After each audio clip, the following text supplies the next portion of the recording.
Welcome back. Last week we've learned a basic ricochet, and this week I have a special guest, Vivian Hoffman, who is going to teach you more about how to control the sound and the tempo of your ricochet. Here she is. Enjoy. When we add weight, we lean our hand forward towards the first finger. For ricochet, we need to take weight away because we want the bow to bounce. So we lean our hand more towards the fourth finger, and that makes the hand into a more straight position like this. So for the weight distribution, we're always working with this angle. And as you noticed, you need to take the weight away for the ricochet, and that's why you have your hand more in this position. So depending on whether you need to add weight or not, you have either this or this position or anything in between. So there's no fixed position for the bow hand. It depends on what we need to do. This is also the case with détaché or just about any bowing.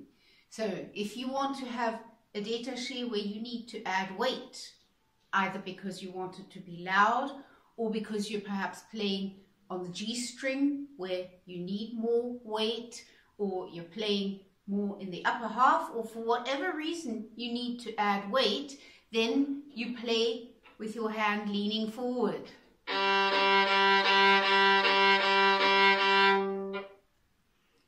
If you need to play with less weight because you want to play softly, or perhaps because you're closer to the middle where the bow's own weight is enough, or you need to take some weight away for whatever reason, or perhaps because you're playing on the E string which doesn't tolerate so much weight, then you lean your hand more towards the fourth finger and you have this position.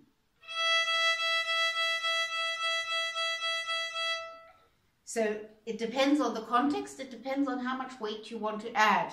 So that's the case with détaché and with just about any other bowing. Some bowings require adding weight, like martelé, and some bowings require taking weight away, like ricochet. So it's this angle that we're forever changing depending on the context. So it's not a fixed position for the bow hand. The bow hand needs to be able to move in this direction.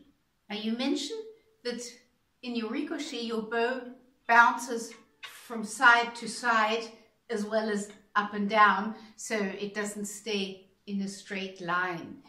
That's normal at first because it's a very passive bowing. We let the bow do it, so the bow does what it wants. But it was very interesting to see on your video the ricochets you did when you're with your first finger hooked like this. The bow was bouncing from side to side and wasn't keeping a straight line. In the ricochets you did where you unhooked your first finger, more like this, your bow was much more straight. The reason for this is that when your first finger is hooked, you have less contact with the stick. If you unhook your first finger, you have more contact with the stick. Now, I don't recommend moving around too much, but in general, moving your fingers while you play is a good thing. They have to be mobile, they have to be able to move. But I would like you to understand that the reason why your bow kept a straight line when you unhooked your first finger was not because you unhooked your first finger, you had more contact with the stick. So if you want your ricochet to be more in a straight line, then feel into the contact you have with your first finger. This is not about adding weight because we've already established that you need to take weight away. But that doesn't mean that you have no contact with your first finger. You need contact with your first finger to the stick. So you can play around with that a little bit and find out how much contact you need to be able to control the bow. Because we're controlling the bow in a passive bowing, that means we can't really completely control it. We can only control it a little bit. We can direct it a little bit. Also feel into your third finger and feel into the contact that you have with your third finger to the frog, because the third finger's job is to make sure that this can happen. It changes the angle of the bow, and therefore the third finger is also one of the fingers which is in charge of playing with a straight bow. So don't do too much. It's more a matter of feeling the contact, and then observe the result. What does the bow do in the ricochet when you have more contact with your third finger and more contact with your first finger? Now, ricochet is a bowing which definitely will improve your bowing in the area that you do the ricochet, but it will also improve all of your bowing, because ricochet is a passive bowing. That means we can only influence it a little bit, we can direct it a little bit, but mostly we have to work with what the bow does on its own. So we're giving a lot of control to the bow. And because of that, we get to know the bow. We get to know how the bow moves. We play with the energy of the bow more than with the bow itself. And that's what improves all of our bowings. Because the better we know how the bow works, the more we know how the energy of the bow works, the better we will be able to use the bow. So practicing ricochet will also improve all the other areas of the bow. You'll even be able to play better at the frog, although we never do ricochet at the frog because the bow is too heavy. So ricochet improves all of your bowing. It's very good that you're experimenting with the place of bow, because that changes the ricochet quite a lot. If you do it closer to the middle, it sounds quite different and behaves quite different than if you do it at the tip. Quite a different ricochet. We need all sorts of different ricochets depending on the musical context. So experiment with the place of bow and observe what changes in precision, in dynamic, and also in how much you can control it. The closer you go towards the frog, the more control you have. The more you're at the tip, the less control you have. And you also notice that it's a lot louder when you lower down on the bow, and you also notice that it is more precise when you lower down in the bow. So depending on what you want, if you want your ricochet to be more precise, you have to move down in the bow. If you want your ricochet to be faster and softer and not so precise, then you move up. So practicing ricochet in all sorts of different places of bow is very important, because I want you to observe how that changes the ricochet. You're not really doing anything except change the place of bow, and the rest of the bow does on its own. But I want you to observe what the bow does and feel how that feels different in your bow hand. Another thing you can experiment with is the amount of bounces that the bow gives you. That means I don't want you to determine how many times the bow bounces, but I want you to let the bow decide how often it bounces. And at the same time, I also want you to experiment with the speed of the bounces. So the more you lean your hand towards the fourth finger,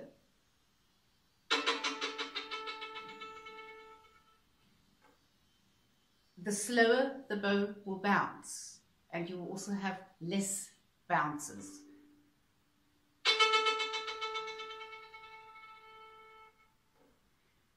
The more contact you have with your first finger, and the more you therefore add a very small amount of weight, not so much that the bow doesn't bounce, but just a little bit of weight, then you get faster bounces and more bounces.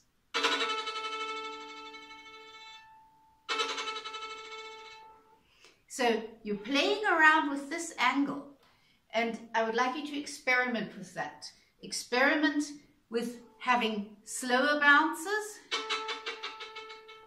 by leaning your hand towards the fourth finger, and faster bounces by having more contact with the first finger. Now, practicing ricochet is always experimenting. Every practicing session is an experiment. That's why it's so good for your bow technique. And it doesn't matter how much experience you have with ricochet. When I practice ricochet, it's an experiment because I have to refine the ricochet every time. Now, obviously, the more experience one has with ricochet, the faster one finds it. But each practicing session is an experiment. One experiments with the place of bow, so you try it out. So if I want something like this, and I want a high resonance, good sound, then I experiment. Okay, that I don't like so much, it doesn't have enough resonance. Let's see what happens if I move down in the bow, closer to the frog. Ah, that sounds better. So that's how I practice that. If I do, then I experiment. Very difficult to get that precise up here, but I want it precise, so I do it lower down. So you experiment. It's a good idea to do it in different places because you will feel how the bow behaves differently. So the goal is not so much the perfect ricochet, the goal is the experimenting. You experiment with the place of bow, you experiment with how much bow you use, the bow speed. That's obviously too much. That's obviously too little. So you experiment with how much bow you use. You experiment with how much weight you have. That's this again. So if I lean my hand towards the fourth finger, I get a very slow ricochet which bounces quite high. If I lean my hand more towards the first finger, adding a little bit of weight, I get a faster ricochet and the bow doesn't bounce as high. You also experiment with the tilting of the bow, the angle of the stick to the string. If you tilt your bow towards the fingerboard, that reduces the tension of the hairs and reduces the bouncing. So it makes it a softer ricochet. If your bow is not tilted or even tilted slightly towards the bridge, that increases the tension of the hairs and you get a less soft ricochet. So you actually can change the tension of the hairs while you play by experimenting with the angle of the bow stick. How much you tighten your bow is also a matter of experimenting because all of this is different with every bow and with every player. So I can't tell you how much to tighten your bow. I can't tell you which place of bow to use. I can't tell you how much to tilt your bow because all of that is different with every bow and it's different for every player. So one has to find that out for oneself. Just to give you an idea, this bow that I use here, things happen quite close to the frog. So when I use this bow, I would do the ricochet far closer to the frog than with a different bow where I would do the ricochet further away from the frog. So it really is very different with every bow. All of this experimenting, one has to do oneself, and one has to redo it more or less in every ricochet practicing session. When you experiment with the weight that you add or subtract from the bow, don't use your arm too much to change the angle of your hand. It's not necessary because it's only very, very little. Do that by moving just your hand and forearm. It's forearm rotation. So you can just keep the bow in one place and just do this a little bit to get used to the actual movement. It's like a movement when you open a door. If the door has a doorknob and you're turning something, that's the movement we're using. And for example, if you add weight, then you get, like I said, a faster ricochet which doesn't bounce as high. If you take weight away, then you get a slower ricochet and the bow bounces higher. I didn't do anything except just change the weight which I added. Everything else the bow did as a result from changing this weight. Keep experimenting. Keep experimenting with all the possibilities you have. Start experimenting with the angle of the bow stick, tilting your bow or not tilting your bow, and observe the result. Keep experimenting with the place of bow. Experiment with how much bow you use. Experiment with the weight. Experiment with all these proportions. Now, particularly when you start having more bounces to each bow, or it becomes a combination of horizontal and vertical movement. So that's another proportion which you need to experiment with. How horizontal do you want it? That's obviously too horizontal. How vertical do you want it? That's obviously too vertical. So you need to mix those proportions together, horizontal and vertical, according to what you want, the speed you want, and how you want the ricochet to sound. So this is complete experimenting all the time, every time you practice ricochet. And by experimenting and observing the result, you get to know your bow and you get to know bow technique. And that's why that will improve all of your bow technique. Ricochet is one of the bowings which I find most fun because of this experimenting. And so I hope you really enjoy practicing the ricochet as well. Ricochet is basically self-teaching, so I knew this would go very well for you. And I hope you enjoy it too. I hope you have a lot of fun. One more recommendation. This is for your violin playing in general and particularly for the ricochet. Concentrate more on observing and feeling into the fingers of your bow hand, and less judgment, because judgment is in the way of observing and feeling. You can't really observe and really feel, really sense what you are feeling in your fingers if you're judging.